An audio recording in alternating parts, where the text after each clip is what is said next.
minta tolong kepada mama ataupun papa ya.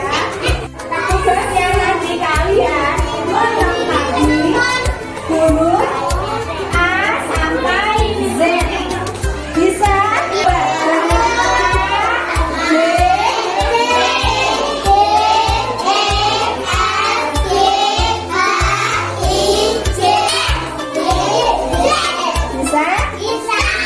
tapi nanti penulisnya menggunakan huruf yang besar loh ya.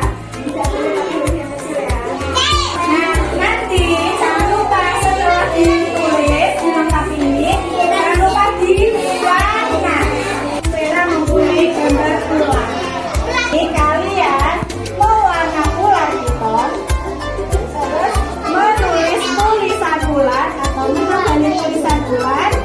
Setelah diwarna, setelah dibekali, jangan lupa ditulis tanggal dan nama ya. Dengan sedotan seperti ini sejumlah 10 sedotan ya.